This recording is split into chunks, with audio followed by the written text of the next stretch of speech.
Yeah, come forward if you want, make yourself comfortable. But yeah, thank you all for being here. Welcome to the Poetry Project. My name is Mira Narsanios. I am the program director, and this is my first in-person event.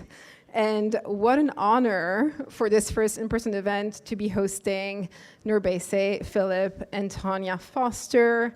Yes, please.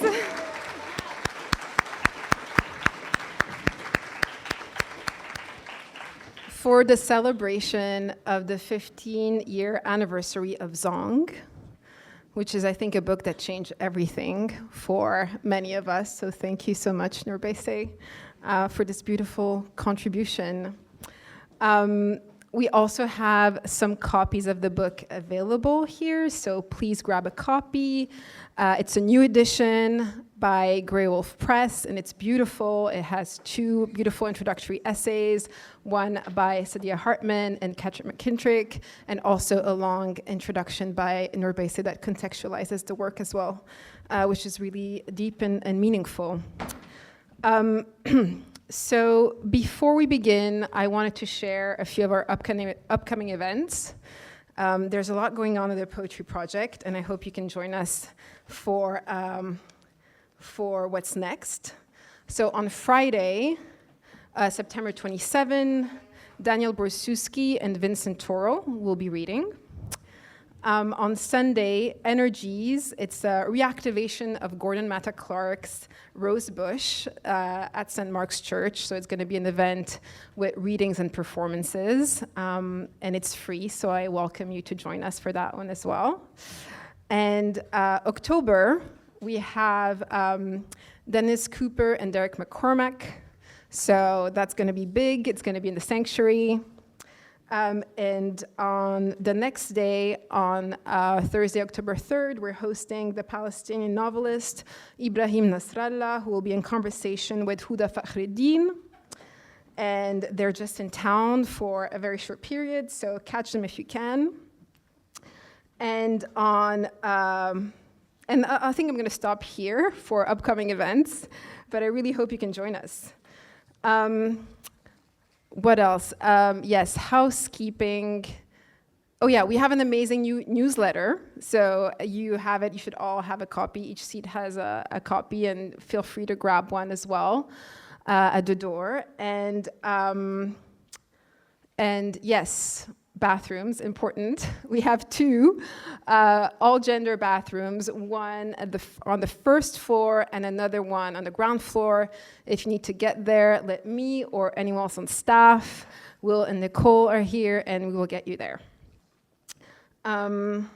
Okay, I think that's it for announcements. I will now read the bios of our two guests and then introduce nourbeSe and then leave her the floor. So nourbeSe Philip is a renowned poet, essayist, and playwright, and practiced law for 7 years before becoming a writer. She received the 2020 PEN Nabokov Award for Achievement in International Literature. Born in Tobago, she lives in Toronto. Welcome, nourbeSe.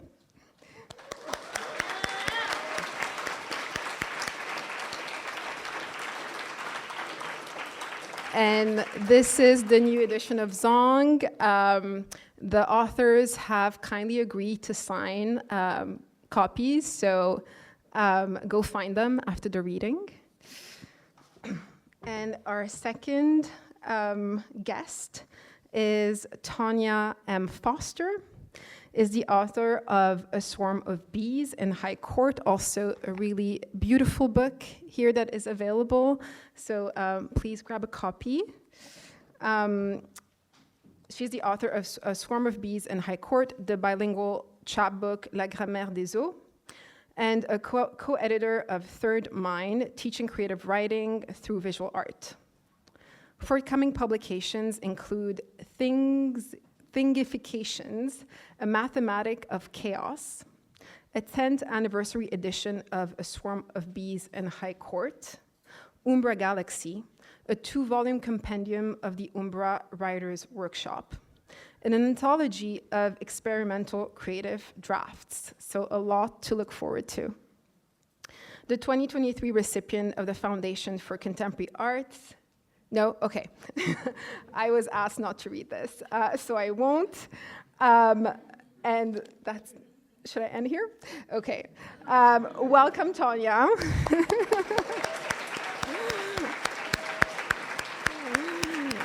Okay.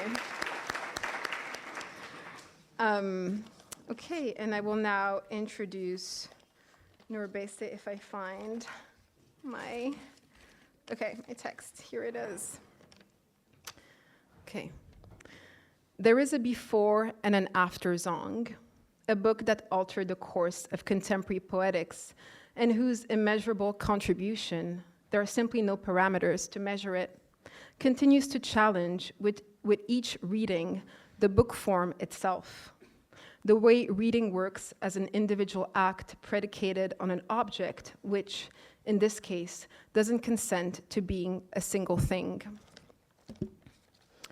I'm well aware that this is a book launch, and a beautiful one at that, yet the story of the Zong exceeds the sum of its pages, predates the time of publication. A Life or Sentiency, its author, M. nourbeSe Philip, channels in a call to redress the murder of 150 enslaved African thrown overboard a British ship on November 29, 1781, and left to drown in the Atlantic Ocean so that its captain, Luke Collingwood, could claim insurance monies for the financial loss incurred by the forfeiture of his cargo. The tragedy might have never reached us had it not been documented in a court of law, the same law that enabled the massacre of the very lives whose records it preserves, turning the conditions of possibility of the story of Zong into the conditions of its impossibility. A tale that must be told, yet can't be told in nourbeSe's words. Archives bury facts, and we all know that facts don't speak for themselves. They need poets to rescue them from the steady stream of historical oblivion, or more predictably, deliberate erasure. In Zong, nourbeSe appends the court of law by creating an inverted stage, a stage where 150 lives murdered by an entire worldview, its economic and legal systems can step forth while we, the living, step back, heeding to what might at first be mistaken for silence, but is in fact the hum of a new language nourbeSe wrestles back from centuries of syntactic violence. If the language of the law is endowed with performative powers, then to counter this power, poetry must conjure another kind of sociality, one in which the interdependence between the living and the dead organizes the foundations of this life and of others. Zong creates a language for an otherworldly commons in an English that abuses the grammar of property, the additive logic of lack, whereby having more always implies being reduced to less. Life, water, air. To mourn those it has murdered, English must become illegal, illogical, illegible, divested from sense-making.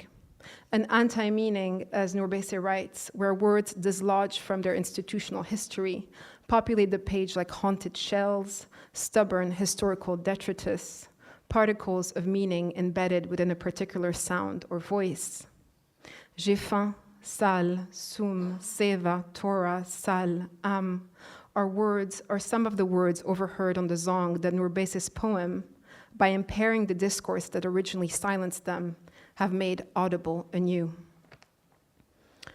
A forensic of the sob, sonic evidence pulsing through time, ushering us back to the scene of the murder as it can be witnessed, not only in the past tense, but in the present one too.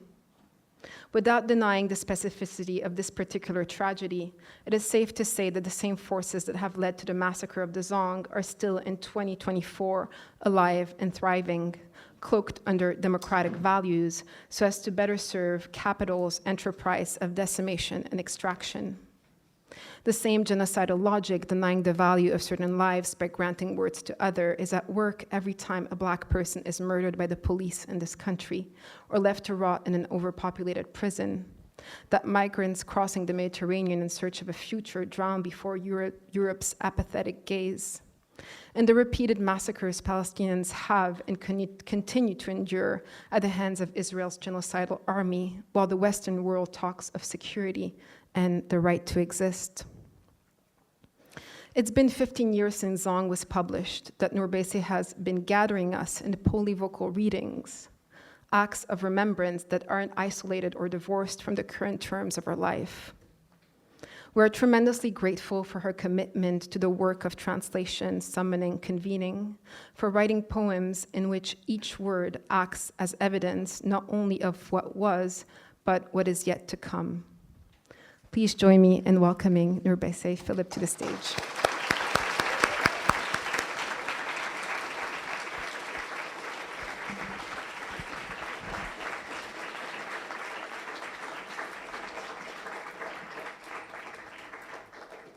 Nombre, falope, bisuga, nuru,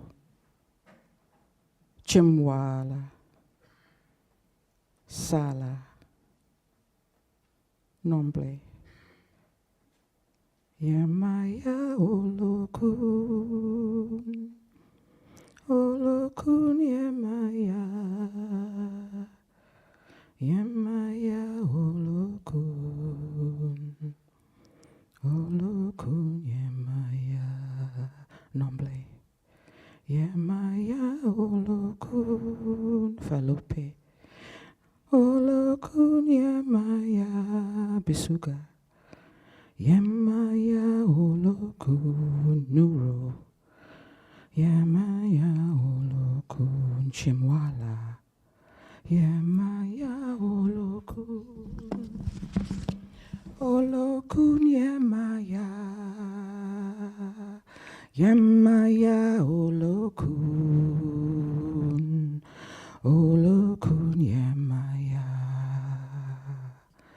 yemaya olokun, olokun yemaya. Yemaya olokun, olokun yemaya. Zong number 11. Suppose the law is not, does not, would not, be not. Suppose the law not a crime. Suppose the law a loss. Suppose the law. Suppose nombre. Suppose falope. Suppose bisuga. Suppose nuru. Suppose chimwala.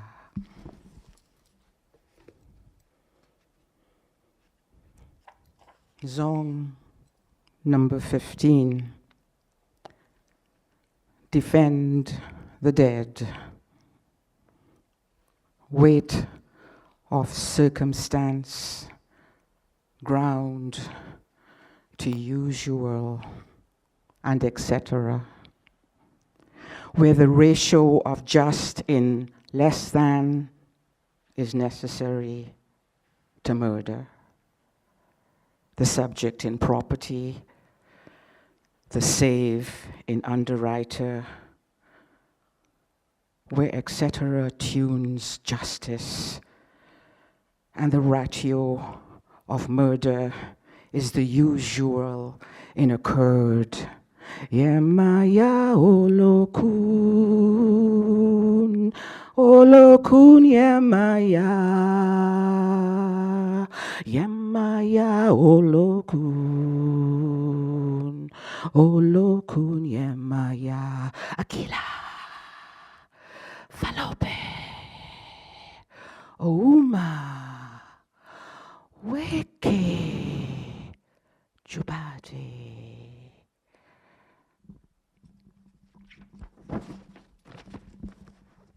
the just in ration, the suffer in loss, defend the dead, the weight in circumstance, ached in necessary, the ration in just, age the act in the our way to justice.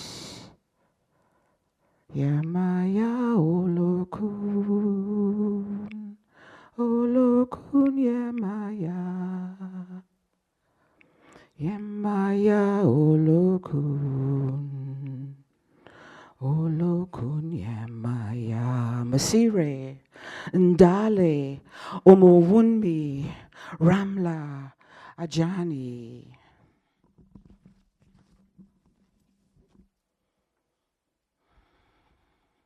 Should they have? Should they have? Should they have? Should they have found being sufficient,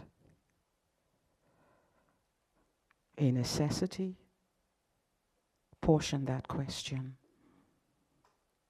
Should they have found the justify for exist, a rule for new, the policy within the laws, portion that question, etc.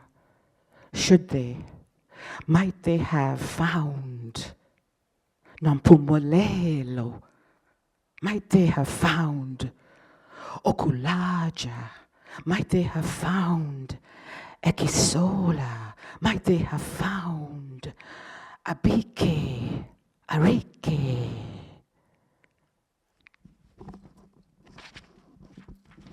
The off and during and wherefore,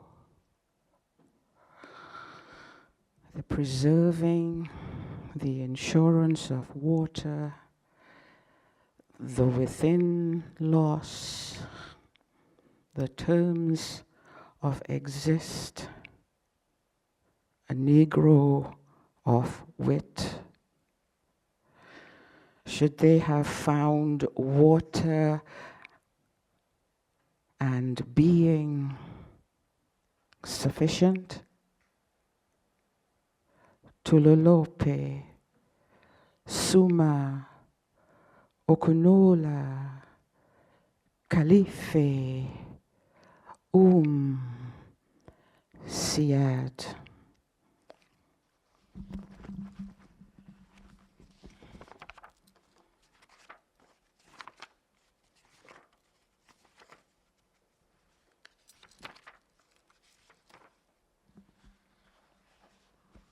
Zong number 25. Justify the could, the captain and the crew, the authorizing captain, crew, and could. Could authorize, justify captain and crew? The could. Or justify, authorize, could, captain, and crew. Authorize, Bomani. Authorize, Yaya. Authorize, Madupe.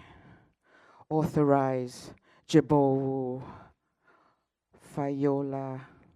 Bisuga. Yemaya olokun. Olokun yemaya. Yemaya olokun. Olokun yemaya.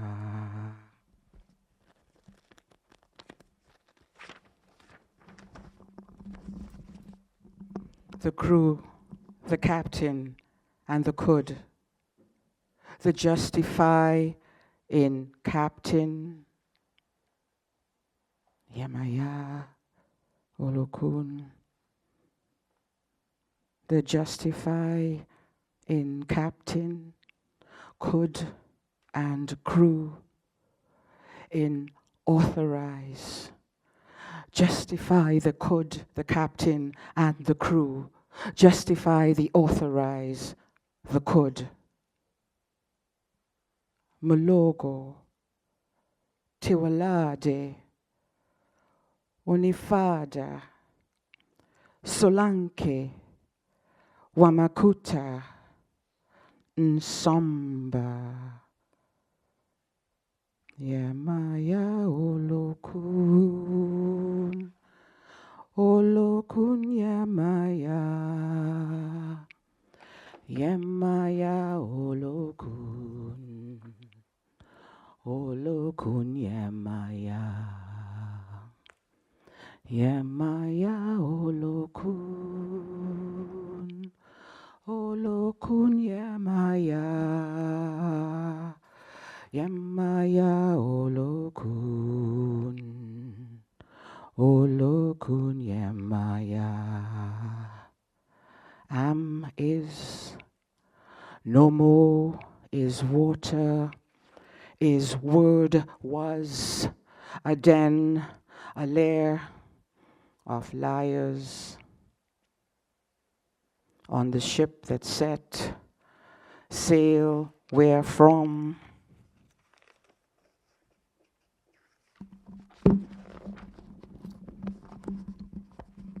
You ask Africa, I say how in.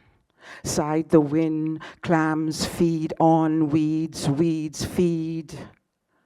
Our body is, we wend our way can.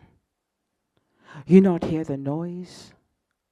Ruth, band of Negroes run to and fro, ship sail, how many men on board, ship sail, how many Negroes overboard, her scent on my fingers, my hand, the scent of Africa is with me ever, my skin, lips, your scent, in the roses of war, of roses, Ruth, my mind only, the roses of war do not last grow.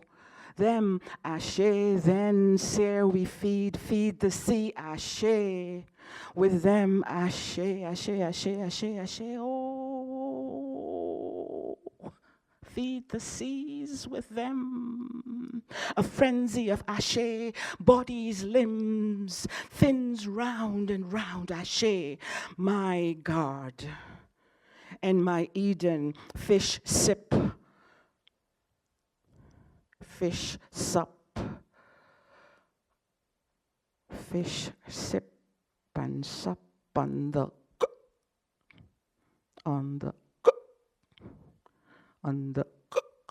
oh of gory. Who can save me? Ruth, how can sane men when truth is worn, thin my word, is my truth now drab, faded of no worth? We must, I shed my skin as does the asp, am no more who I was or am sans, skin raw without the sin of kin in this age of gin and rum and guns, this age of los negros, les negres. Ignore the age, the rage of sane men, just us, Ruth, just us, yus. These are sad days over me. Un ange noir, Niger from the Niger, with wings, do I exist, is it? I am X, I am X, I am X. Man of the sea is now a body. Why? Pond and she, the one eye, the one I desire who arouses me. An agent of Satan, of lust is no more. I exit la mer, everywhere, Mari. These are sad days. How many the ship appears a pig sty of sacks of corn and grain. Days. Troyed water gone, did we care to spare them? Their fate, us, ours, fall. They grow wings, des I. Las alas, they grow wings, les ailes, las alas. They grow wings, they grow wings, they grow wings, they grow wings, they grow wings, les ailes, las alas. Yamaya olokun, they grow wings. Olokun yamaya, las alas. Yamaya olokun, they grow wings. Olokun yamaya, they grow wings. Yamaya olokun, they grow wings. Olokun yamaya, they grow wings. Yamaya olokun, they grow wings. Olokun yamaya. Thank you.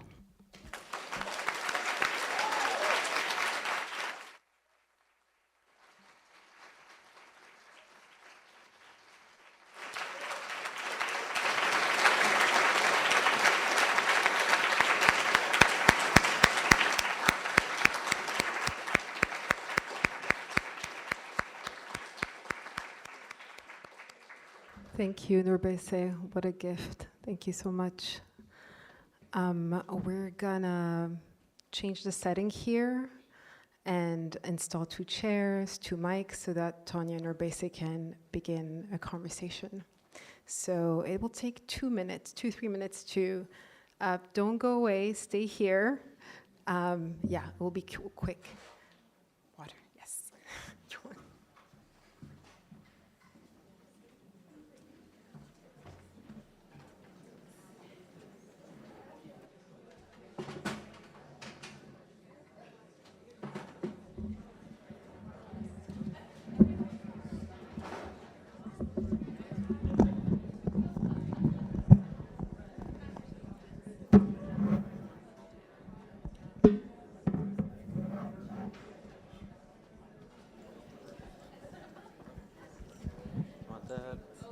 So, okay. Do you need an extra chair, Tonya, to put your... I can take that mic. Okay. That's going to be the Q&A mic. Oh, that's the Q&A mic.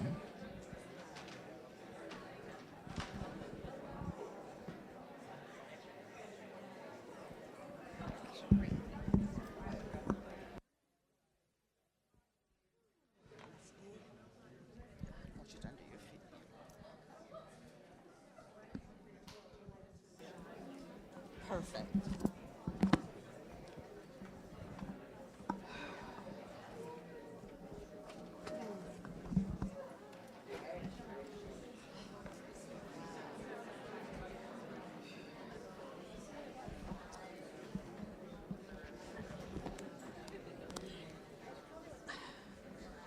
You know, I want to say hello, hello, hello. Good evening. You know, I'd like to start, I just kind of, honestly, I need a minute after that reading. And I need a minute for a lot of reasons. One, it's sort of printed as the 15th anniversary of the publication of Zong. And you know, when Maureen talks about it changing things, it's actually my friendship with nourbeSe that changed things for me. Just in terms of, and I marked the sort of 15 years because I was sent this book in manuscript. And I remember thinking, what the actual hell? And I thought, okay, what is my brain supposed to do with this? And the friendship changed things for me because there was really an understanding and an emphasis on the notion that poetry matters. That some of us write for kicks, and some of us, it's a life or death matter, even if we're laughing, right? And so I wanted to start with a poem by someone else, in part because nourbeSe and I have talked about some about citational practice, right? And that citational practice may actually be a way not only of writing yourself into the record as is, but it actually is a way of building community and a way of inviting others into community and into conversation. And nourbeSe has, for me, always been the person who understood that the dudes on the corner are theorizing the conditions of their own lives, as well as Foucault, as well as Gregson. And so this poem is called At Last, Another's Heartbeat. It's by Marcellus Williams, who was put to death yesterday by the state of Missouri. The silhouettes of their bond visible still at the last glow of the sun, they experience each other and the life of the night as it begins to stir, standing there in silence, holding hands. No rush to go back inside. There is so much beauty and comfort in being in love and just being. Amidst sounds of buzzing, chirps, crickets, the pleasant but irregular blowing of the wind. Fireflies dancing in step with the light of the moon. How strange it is to become aware of another's heartbeat, but forget one's own. Finally, love. So the notes from yesterday, the state of Missouri put Marcellus Williams to death despite no evidence of his guilt or culpability. Defend the dead, ground to usual, and etc. Incarcerated for 24 years, he was murdered by the state. The governor adjudicated his death more necessary than his life. His being was to be ground to usual and etc. Authorized, could, justified the could, the justify in governor, justify the authorize. So I wanted to draw on that language. One, the obvious point that there are many ways that that kind of state justification of violence and of negation, attempts at negation, continues. And so how do we talk about poetry in light of that? nourbeSe and I have sort of more than 17 years of long, winding conversations that for me reconfigured my thinking about what's possible and why the hell I'm doing what I'm doing. And forgive me for cussing. Mom, if you're watching, sorry. This is from the fantastic essay, nourbeSe's essay, in the beginning of Zong. Regarding Zong, My concern with structure goes beyond the formal demands of poetry and is imbricated in the history of empire and colonialism, with which the three works, and by three works she means Looking for Livingston, Zong, and She Tries Her Tongue. Form is of great importance and significance to me as a poet, and Zong is a work of great formal strength, a quality that was and is necessary to meet the powerful centrifugal, Césaire refers to it as volcanic, force of the transatlantic trade in Africans. I would include the Arab trade as well. In other words, the formal strength and rigor of the text are necessary to meet the ferocity and the cataclysm that was and continues to be the Mafa. You can't meet what that experience meant and survive it without having inner social structures to meet it, without having a rigor and a formal strength. Hence my insistence on the necessity to attend to the structural underpinnings of the text, which carry the weight of memory and of history, as well as the unassuaged, ongoing loss. And you should get the book, read the rest of the essay. The last phrase that I'd like to read, and then, generally ask your thoughts, nourbeSe, is where you write that we have been encouraged to believe that the law and consequent monetary compensation is the most, if not the only, effective way of repairing historical damage. But what if that damage were beyond repair? By the law? What then of extra-legal forms of repair and reparations which exceed the law and cannot be caught by it? That perhaps is the domain of the artist, the storytellers, griots, the musicians and poets, those who have been called and answer the need for repair of the spirit and of being. That's a lot. It's a lot. Hi, welcome everyone. I can only do this without tears by welcoming you into my kitchen, which is where I have a lot of conversations, or pretend you're overhearing me and Tanya talking on the phone. I just have to explain a few things. Usually I perform in white. This is the first time I've ever performed in cloth, as it's called on the continent. Jessica was there yesterday at NYU and saw me perform.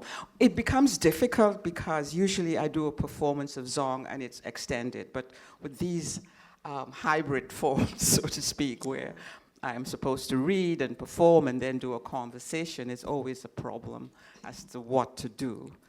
And so today I did bring my white things, and I thought, do I do it or not?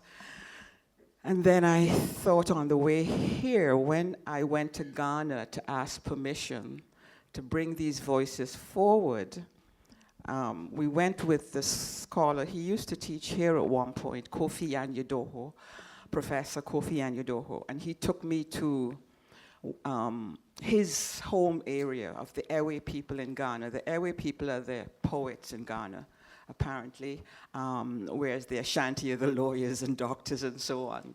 Every society has it, yes. So we got there, my friend and I, we were doing this course at the University of Legon, Ghana, University of Ghana, Legon, and we were told we had to wear cloth. And cloth is African fabric, and so some women came and wrapped us in the fabric. So today, as I was coming down and wondering, oh my God, should I wear white, but it's not ironed, and all those kinds of things, I thought, oh, but you're wearing cloth, nourbeSe, so maybe it'll work. So I just want to sort of share some of those things with you because it's all part of the whole thing. And I just want to say hello to, I see Chris and Jessica from my term last year at Princeton, and Omar from our time in Morocco, and we're on the same level, so I can't see everyone, but I'm just so moved to be here and to share this with you all. And forgive me if I haven't seen everybody. And of course, my dear friend Tonya, we go back, and I want to mention Erica and her husband, Marty, who's a jazz musician. Actually, I read Zong. The first time I performed Zong to music was with Marty. What was the name? The Bowery Poetry Club. So it's really lovely. And I that also was a want to killer series. I said that was a killer series. You read with Julie Patton. Yeah. Who else read? Kamal Brathwaite read in that series. Thank you. And I also want to, if I may have a chance to read it here, but to thank, we're in a time where we understand we live in empire, yes? And the US, is rightly criticized. But I just want to say that I owe a lot to poets here in the US. I'm looking at Charles over there, one of the first people, if not the first person. No, I think maybe Chris Miller may have invited me before, but around the same time. I remember crossing the border at Buffalo and being really nervous and so on, because I wrote a lot of essays and criticized racism in Canada. And the Canadians are very subtle, but it can be quite powerful. And I got no work in Canada for quite a while. And were it not for American poets like Charles and scholars like Chris Miller and Sue Houchins, who recently passed away, and so on, who would invite me, and Nate Mackey. It's because of that I'm sitting here today, because I thought, well, there must be something of value, because there's some poets somewhere who are asking me. So I just want to take this opportunity to thank all of those poets and people. And so there is some good to be found in empire. And the poets are bringing it home. Yes, thank you very much. Also, it's not an apology, but an explanation. Usually I have a lav mic so I can move more, and it was a little bit challenging holding the mic and trying to turn the pages and so on. So just an explanation. But justify the authorize. What you read from, and I was saying this to Omar, was actually a quotation from a letter I wrote to the publishers in Italy who mistranslated Zong. And the reason why we have this 15th anniversary is because, as well, the publishers, Wesleyan, whom I was really happy with, and we parted company very pleasantly, but I got the rights back because I kept telling them that they had misconstrued the way the words are supposed to appear on the page, and they just wouldn't listen to me, and they did go ahead and publish it. Some of you know, I see you nodding your heads, I called for the book to be destroyed. But because of that, I got the rights back and found other publishers, one of whom is Graywolf, and Kaylin is here from Graywolf, thank you. And I just want to shout out Chance Erlin, who has left Graywolf, but Chance just kept gently pursuing me because I wasn't sure I wanted to publish with Graywolf. And so I'm really grateful. And it's also published in the US and in England. When if we're going to go there, I think you've been very gentle in describing, at the end, things ended well, but that it was remarkably painful, speaking to what went down. and speaking to the mistranslation and being ignored. And I wanted to press this because there's a spate of firings of Black women in positions recently. There's a way of not hearing Black women when they speak. There's a way of stealing from Black women and not citing them. And so, as gentle as you're being in describing it, I was witness to the pain it caused. Yeah. Yeah, thank you.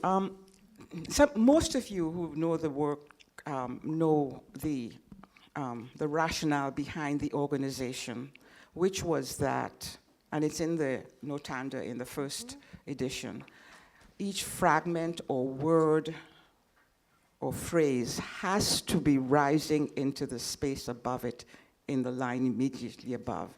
And that's the one rule in the 4 books after Oz. And that was intended deliberately to represent the words and our words as we read it. We breathe for them who could not breathe at that time. And to mess with that is to destroy the fundamental underpinnings of the work. I was told that it was Italian, therefore they couldn't break it at certain places and so on. I didn't know they were doing the translation until I got the proofs and other things like that. So I think it's wonderful, though, that we now have this 15th anniversary, because that wouldn't have happened had I remained. And I wasn't trying to sort of distract from that. No, I think it's amazing. I also think it's significant that it's not as though this wonderful thing didn't come out of pain. Yeah, it came out of a lot of... I remember really begging them and pleading them. But, you know, it's again, it's fascinating because if you have your edition, on one of the pages, there is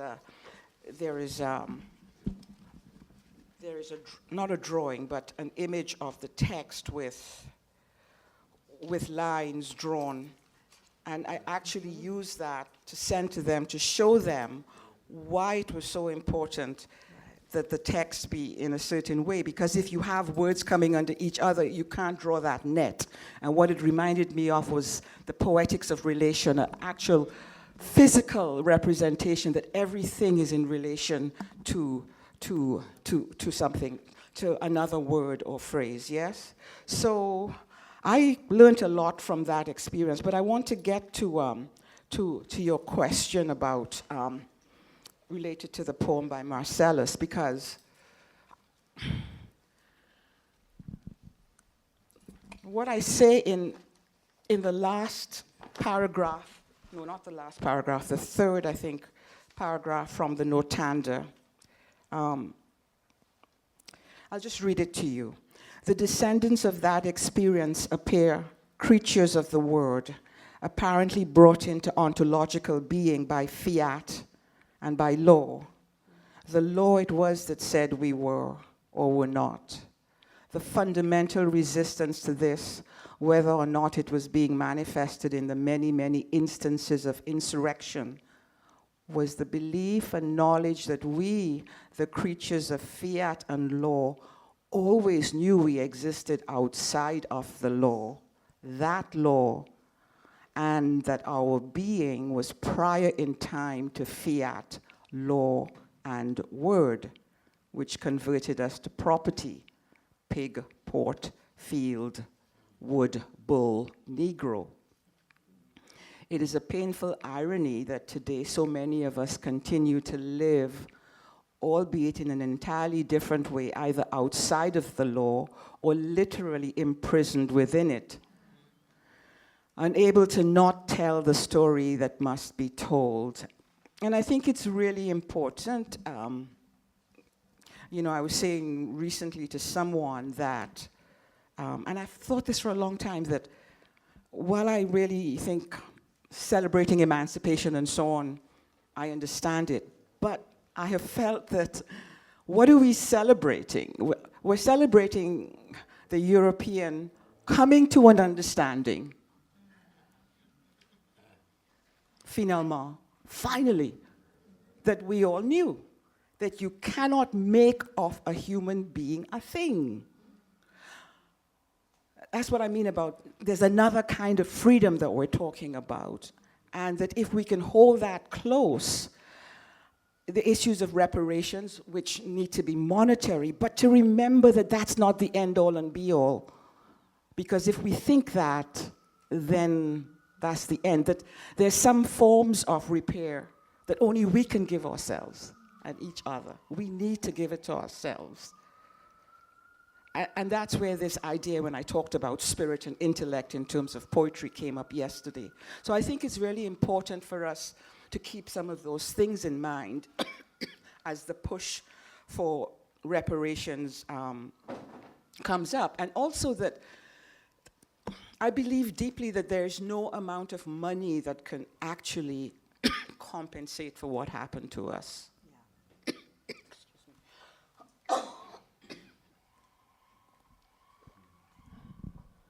And while it can't be repaired, I think we can heal ourselves.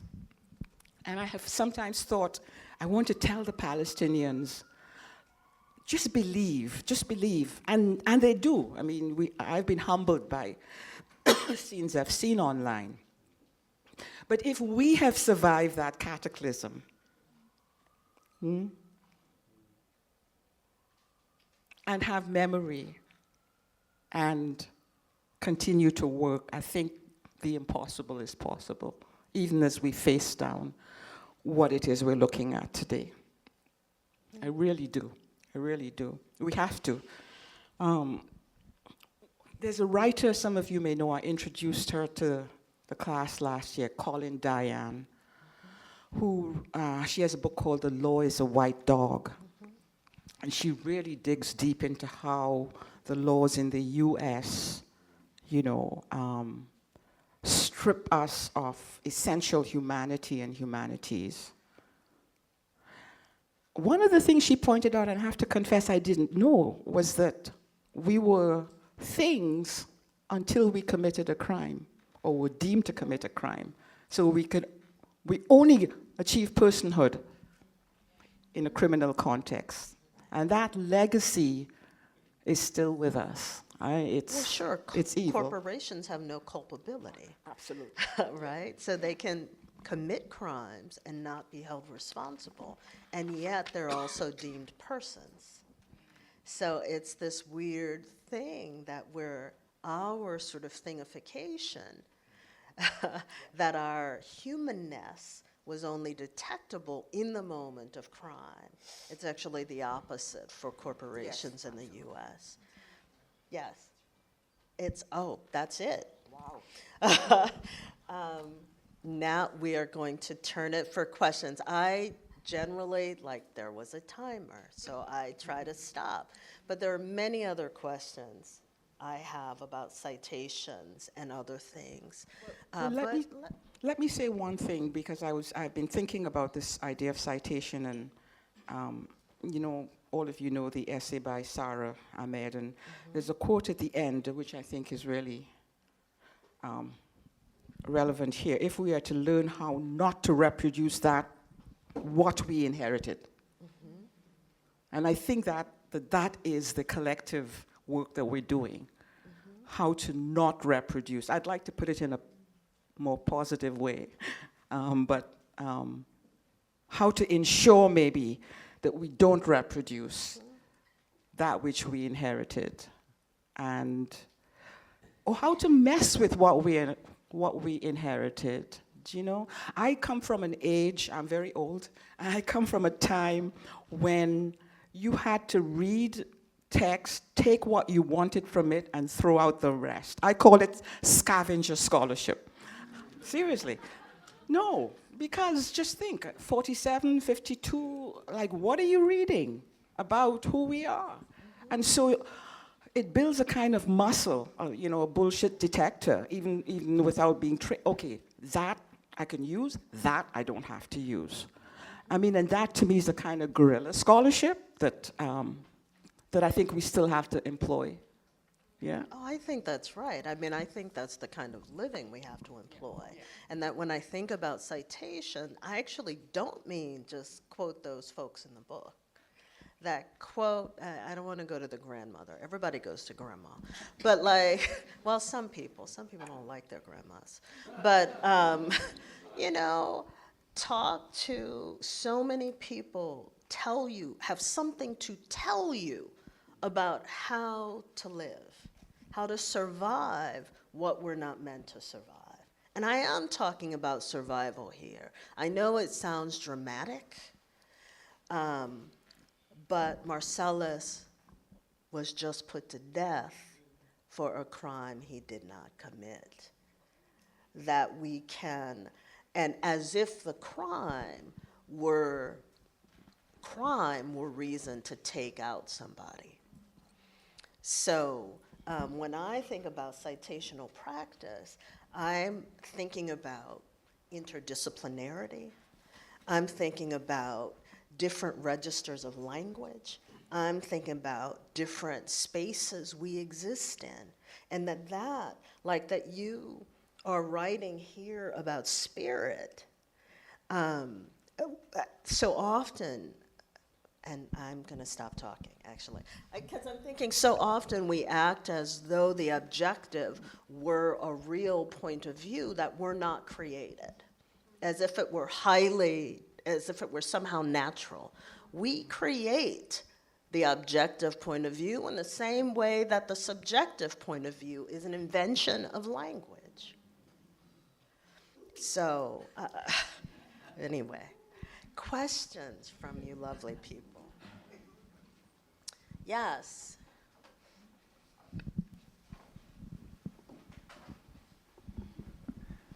Maybe I'll stand so you can see me.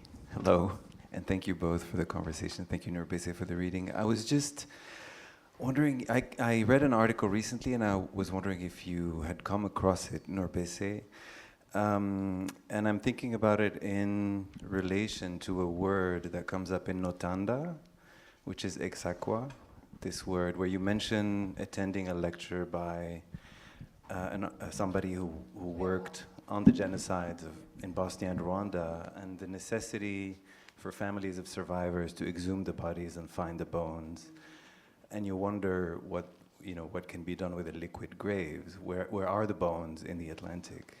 And the article I read was about these black archaeologists.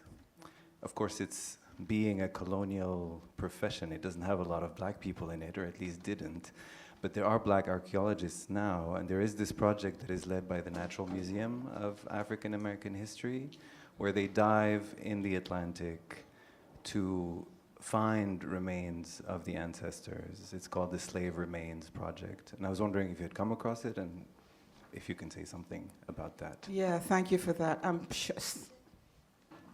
sure some of you may have seen the film.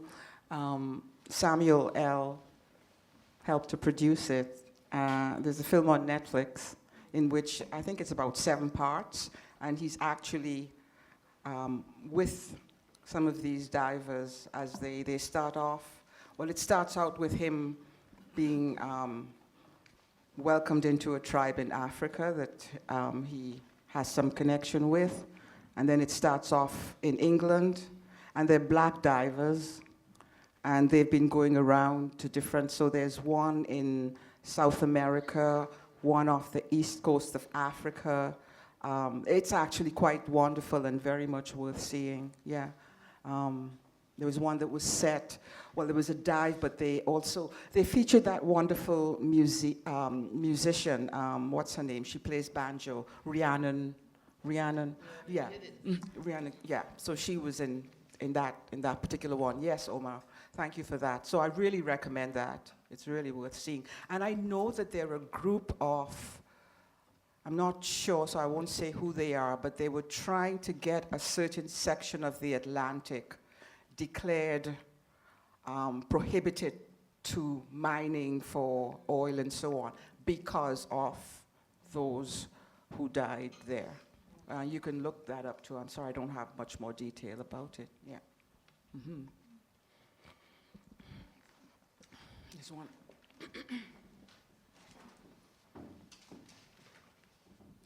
Hi, thank you so much for this reading and everything. I was really interested, well, in a lot, but in the performance aspect and in like the choreography and the movement that you incorporated. And yeah, I was just curious if you could talk more about like the devising process of that. Okay, so I should confess something. My desire, if in terms of performance, if you know, I wanted to be a spy, but no, seriously, because again, I was reading all this stuff after World War I, and being a spy made so much more sense because writing was just not a possibility. But then, you know, calypso, I come from Trinidad, and a backup singer is perfect, you know, because you're on stage, yes, but you're not center, and every so often you step forward and say, ooh, ooh. That's perfect for me. Or by way of saying that, I die many deaths when I do this. But I also love dance, so I've been taking dance classes for years and years. So I like stuff, you know, I like movement and so on. And so that helps me. And what I've said in the preface is that I don't perform it, I allow it to perform me. And I also talk about, I don't know what it is I'm doing. You know, Erica, you're from the Caribbean, you know what obia means, right? And obia is like what you have in the southern states here, I believe. So it's a not residue, it's a continuation of certain practices, African practices that have been demonized. I suspect it's probably still made illegal on the books. And so I ask myself sometimes, like, what am I doing? Obia, you know, you're not supposed to mess with that if you're middle class or aspiring middle class, as my family was. So I've asked myself many times, like, what am I doing? And I recently have been thinking about this idea, you know, the sacred sciences in Africa. And yesterday I talked, even that refrain I was singing, Yemaya Olokun, it's a piece of music that I listen to a lot. And Olokun is the deity, many of you know who Yemaya is, or Yemaya, the deity of the surface waters. And in Brazil, in February, is it, Maria Luisa? Yeah, there's a wonderful ceremony in Bahia where they send the boats out into the ocean. Olokun is the goddess of the deity, let's say, of the bottom of the ocean. And Olokun can be either male or female or both. And Olokun, the deity, represents riches and success and so on. And of course, you have different chants for Olokun. This one combines, because it's all water. And that was what I was reading today, Charles, in the book you gave me yesterday about everything is flow. Do you remember? Everything is fluid. Yeah, I thought, oh, this is really fascinating. So I don't know. I mean, like, I'm just trying to honor these people. And every time I do it, I think of it as offering something to them, and something to myself, and something to you. And as I say, I'm not a trained performer in that sense, but I'm always trying to keep fit. As I get older, I can't go down as easily and get up as easily, so I have to be careful I don't fall. So I've performed it like here, solo. Usually when I do these performances, I have a bell and a string of beads, seeds. I sent it back to Canada after I was in New Haven last week. And yesterday when I arrived at NYU, there was a bell there. And I thought, oh, they're telling me I need to use a bell. There was no bell here today. And so I thought, well, I'll just use my voice, which I don't feel I am, again, I'm not a singer. So I've performed. We had a group called the Zong Quartet, where we performed around Toronto, which was myself, upright bass player, someone who played on the keyboard, and a percussionist. I've performed, and then recently, I've always been interested in techno. I really think, Jeff Mills, anybody knows Jeff Mills? Yeah. I went to a Jeff Mills concert once and then suddenly understood what raves were all about. And it's my fantasy to have Jeff Mills play and I do Zong. So if any of you can arrange that, please. But there's a professor in Toronto, Maria Louisa knows him, Mark Campbell. He runs something at U of T called the Afrosonic Lab. Maria Louisa was on a residency there recently where I met her. She came out to this, what I'm telling you about, which was Zong to techno beats. And it was awesome. It was fucking awesome, let me tell you. Seriously. So for instance, what it did, this was amazing, it opened up the entire book. So I never read from the essay. I was reading the essay and the beat was just driving it forward. It was simply remarkable. Yeah, so just by way of answering, but it's always difficult, always. What, the techno beat?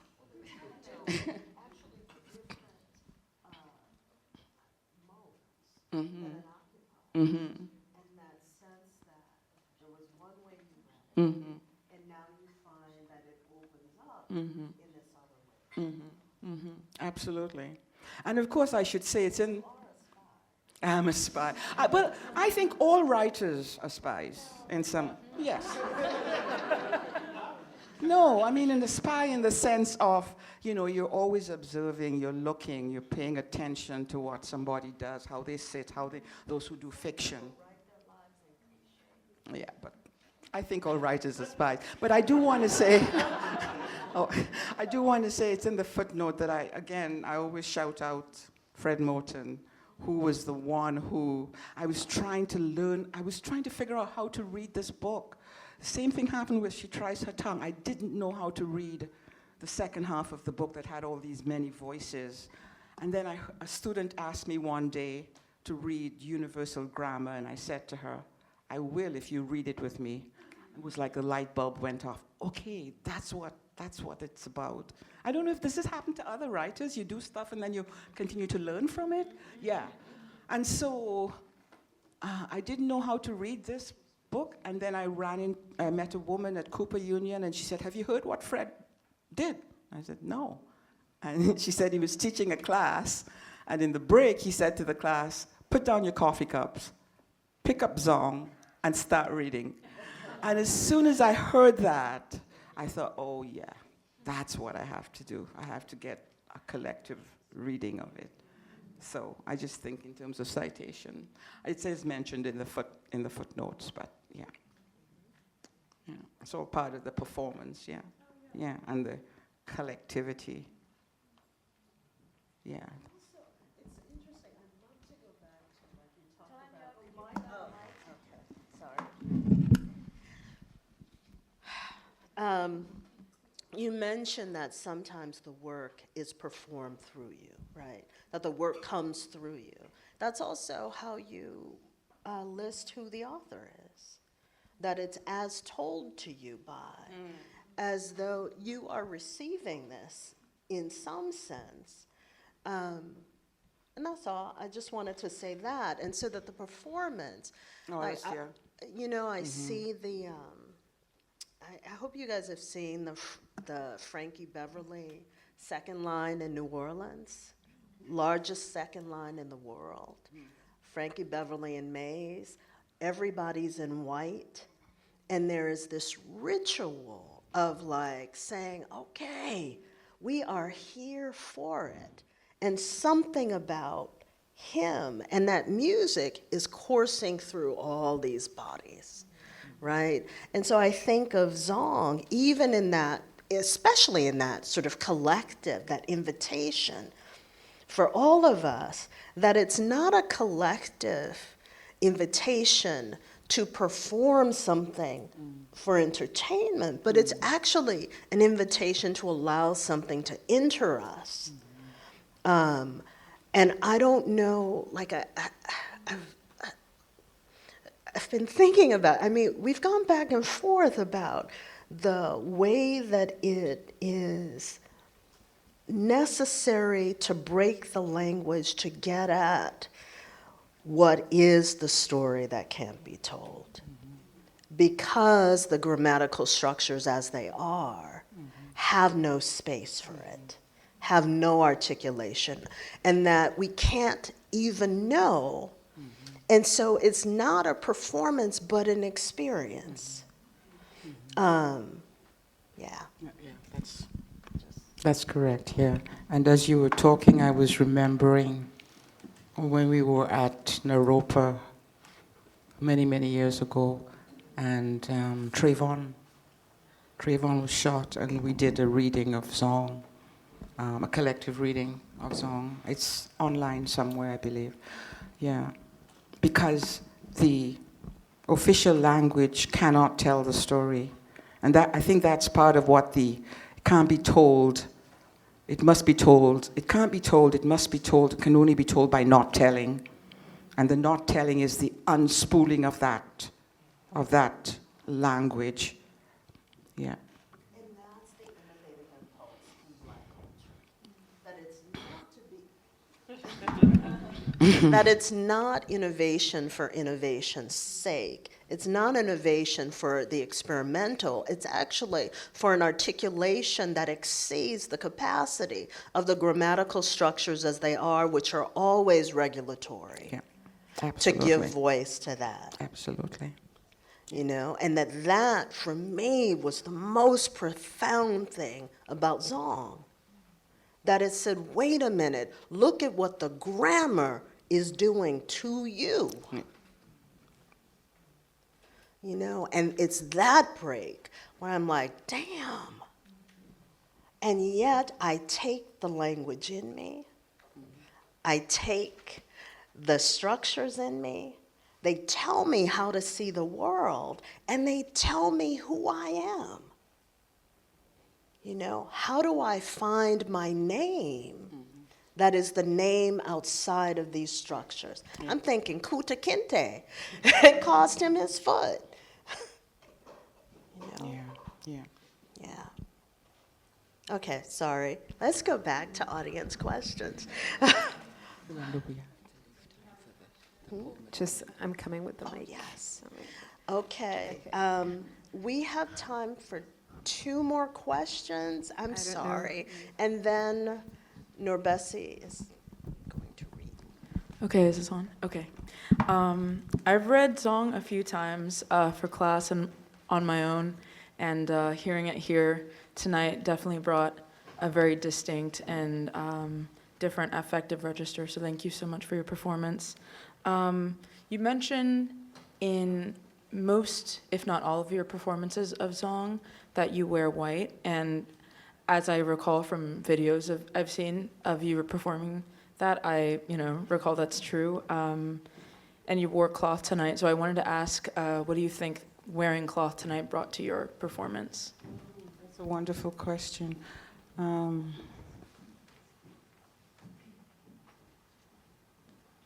I think it was a sense of trusting my intuition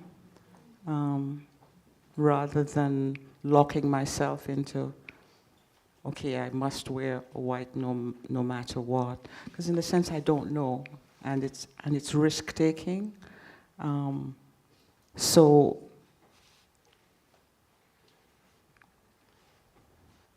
I liked what I did tonight. When I say I liked what I did, in the sense I was really nervous about not having the things that I'm familiar with. I usually have a small altar on the ground as well, with some shells and so on. It's all a part of trying to reconnect something that was lost and honoring it. And I think each one of these events is a small healing for myself, and I hope for other people. Because it really suggests that we're here now, and we will not be here at some point, but that maybe we can be a little bit more confident that those who come after will also remember.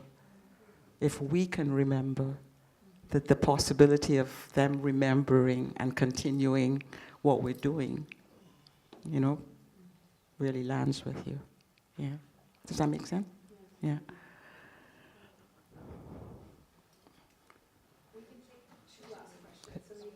This one.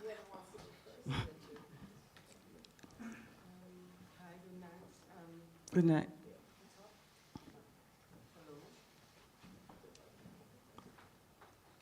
Hi, I'm very grateful being here and listen to you. We are from Brazil, so it's the first time that I see you in person. And I want to ask about the structure of the poem. How do you think about it, the specialization, the relation between the space and the message and the words, because it's very different, because sometimes you decide to part the words in two, and sometimes there are a lot of space between the words. So this is a very intentional, meaningful structure that you construct, and the relation between the structure, the space, the spatialization of the poem, and the saying, when you say in aloud, and because you in the performance you said you make a lot of different sounds, different work with your voice. So I wanted to hear about it. Thank you. I think the text degrades over time. So by the time we get to the last section, Ferum, well, even the section after that, but Ferum, it's all you have are these fragments.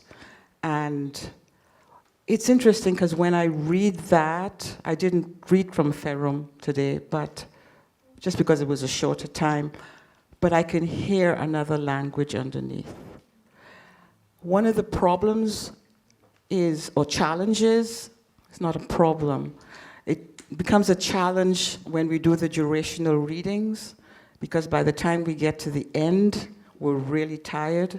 It's several hours, and you're trying to figure out, do I read for meaning? In other words, do I jump the gaps?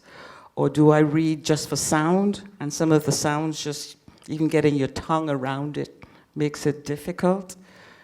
One of the things I've said in the preface is that I think the most important thing happening on the page in Zong are the spaces, not the words, and what those spaces signify, which is the kind of potentiality, and how we fill those spaces or don't fill them.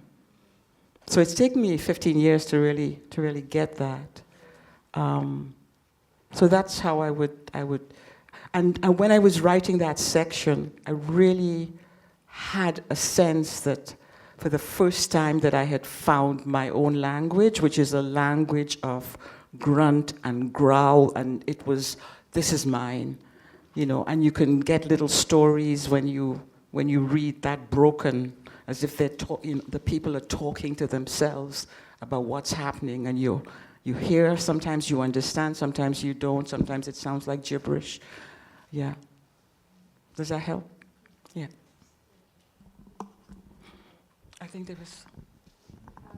Hello? So in my writing stories, and the stories that come from beyond myself, it really started for me with surgery and coming back into my body with stories. And so I'm curious about when these stories came to you to be told, what your process of saying yes was. And for me, I also struggled with giving myself permission to tell stories that I'm so used to having been suppressed. I needed to give myself that permission, how you found your permission, and also your experience in returning to the land to ask permission. Yeah, thank you for that. I said this yesterday.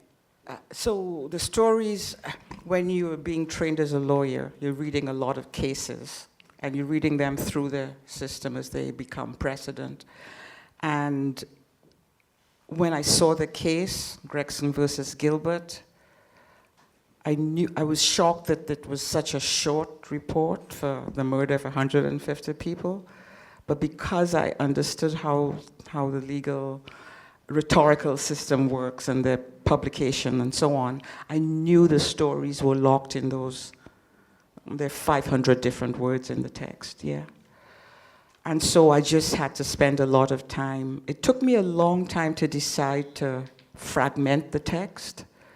The first section is just the words as they appear, with one exception, in the actual report. It took me about another couple of years because I felt I was cheating because I had set myself this rule, only those words.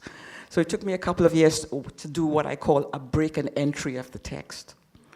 A B&E is how we refer to it in law. So I did a B&E on the text, and I made these dictionaries, and you had the mother word at the left, and then the words that would come to me. So of course, one of the reasons I say, this is why I say Zong is unfinished, because that version of Zong, or the way it is based on my word store. And I studied French and Spanish and Latin in school, so I could find those words, but people can come to it with a whole different word store. It might be interesting to see what they find.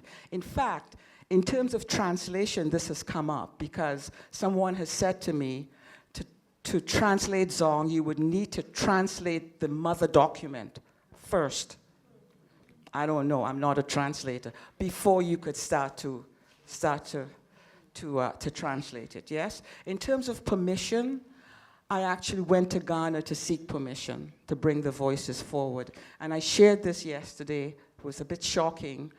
We did go to as I mentioned, Professor Anyido, we spoke to them about what had happened, and I don't know, it was all through translation. So they gave me the blessing.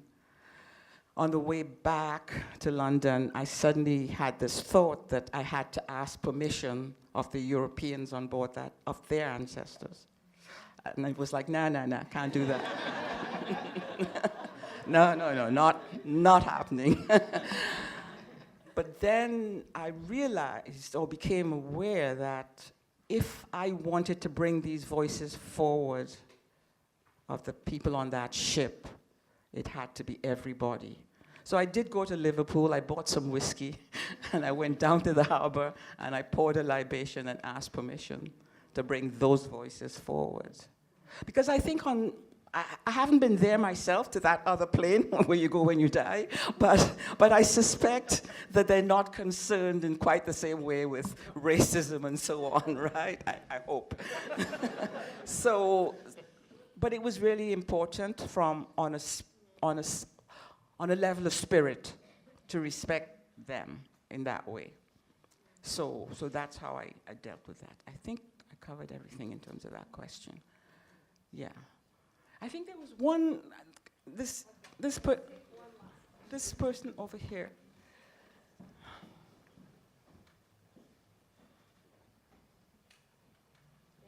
Thanks for letting me ask this question. And thank you so much, nourbeSe. I don't know, no. Great. Thank you. I've been thinking about a moment in Teju Cole's latest novel, Tremor, where the main character, Tunde, is speaking at a panel at the Boston Museum of Fine Arts, where J.M.W. Turner's representation of the Zong massacre is on view. And in the book, while he is speaking, Tunde suddenly loses sight in one of his eyes. And this is culled from an experience that Teju himself often experiences in real life. And for me, that just really drove home the necessity of understanding that this matter is not only psychic, but also physiological, and deeply embedded in our nervous system and the sinews of our body. And so I wanted to ask you what it was like to summon those words and to summon, like, what was the corporeal experience of writing a text like that? And what kind of residue did it leave in your body? what I didn't finish in terms of the previous question that links to what you're asking, with those dictionaries, what would then happen is the words would just coalesce. It was really fascinating. And I would see the page, and it was like scooping words off the surface. I know it sounds cliched. So the poem was actually written in the margin of those dictionaries. Like each page would, I would look at things and think, oh, okay, those kind of fit together. And so that's one aspect to that.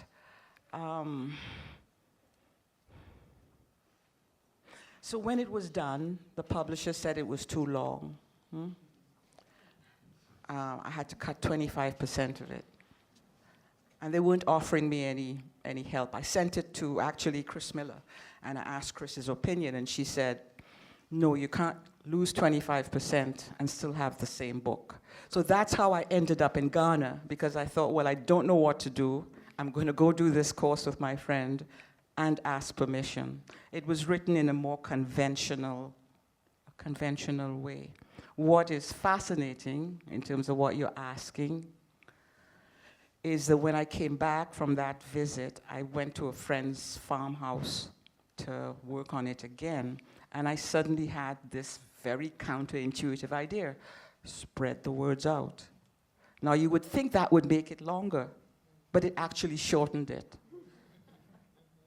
So that's how the form came about. And then every time I would print the first few words, the first few pages of each section, the laser printer would glitch. And the end pages, Ebora, are actually those glitched pages. It only happened when I was printing the first few pages, never happened, but for each section it would happen. So that was really uncanny. Yeah, so I think, once I had that form, spread it out. And then I thought about each word has to go into the space above. So in terms of your question is how, I can't say that I felt that I was dragged down by it. It felt, particularly the last section, I had this moment where I thought, I think I get what Lord is talking about. You can't use the master's tools. Because I felt like this was my own language. Yes, I have this language, even though it doesn't make sense to anyone else. So I think, if anything, it was that kind of propulsive. There was one moment when something was happening in the production, and I had to wait another month for something to happen, and I was so depressed about it. And then I remember I had this thought, oh, nourbeSe, those people have waited close to 300 years for this to come forward. What's another month? And as soon as I thought that, everything just sort of fell into place. So again, this idea of time and then and now and so on, yeah? Mm-hmm. Can I just read this last poem? Yes, absolutely. I want to share with you guys. So, Tanya, you were going to ask me about my most recent work. I'm just thinking in terms of time. Most recent work. Where are you now? Where are you now? So this poem was written last December. I was in Tobago, and I said to Omar when we met here just briefly that I lost faith for this last year. I've lost faith in things I didn't know I had faith in. No, seriously. I'm not a practicing Christian or anything like that. And I said recently to another friend, my faith is poetry now. That's the closest I can get to it. But this has never happened to me before. I got up one morning in Tobago, first time I'd been back in 4 years since COVID, and I picked up my cell phone and just recorded this poem. If you have it, it's on Facebook, and because of time, it'll be a lot shorter because the silences are very important. It's called The Poets Awoke. The Poets Awoke. The poets awoke one morning. The poets awoke one morning to find. The poets awoke one morning to find that all their words had left them, fleeing into the blackness of night that had no end. The poets awoke one morning and found, as their mothers had warned when they were children, that there were some words too heavy for their tongues to lift, to carry the burden of speech. The poets awoke one morning and found, like birds fleeing a burning field, their words had simply up and flown away. No words to talk about what should not be. The poets awoke one morning and found their words smashed to smithereens, like so many bodies under 2,000-pound bombs.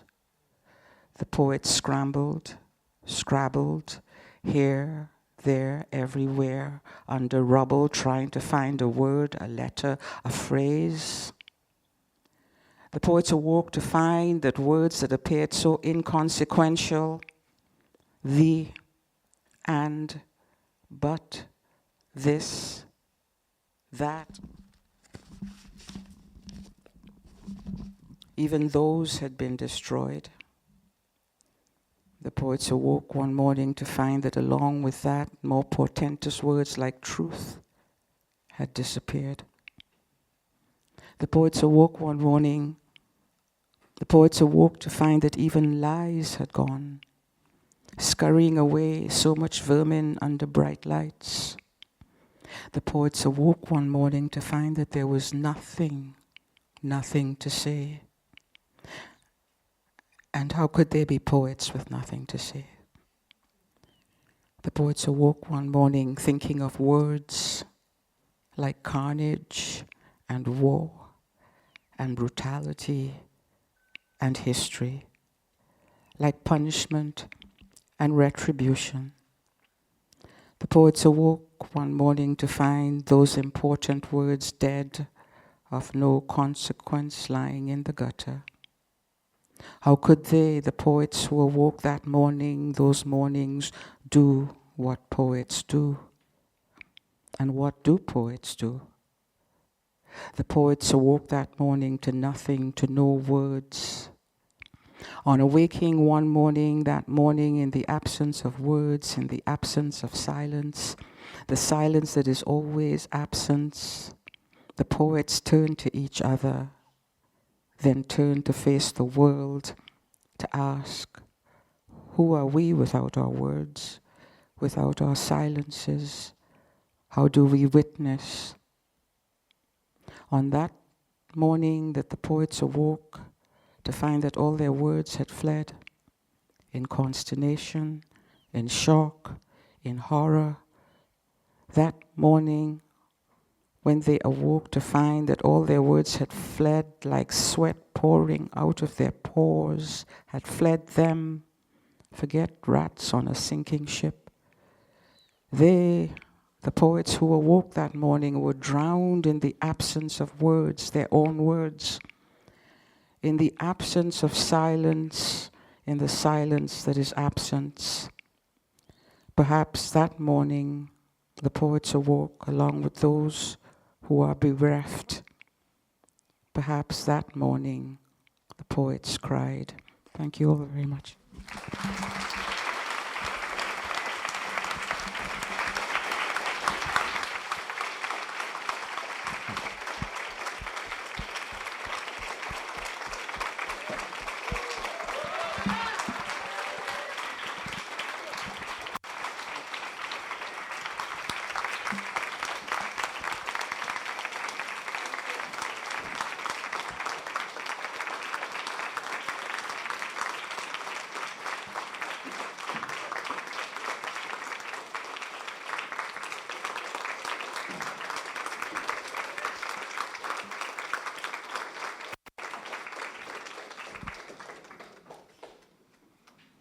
Thank you all so much for being such a generous audience. Thank you, nourbeSe. From the backup singer. Thank you so much, nourbeSe. Thank you, Tonya, for your beautiful moderation as well. Thank you all for coming. Stick around if you want your book signed, and we hope to see you soon. Again, have a great evening.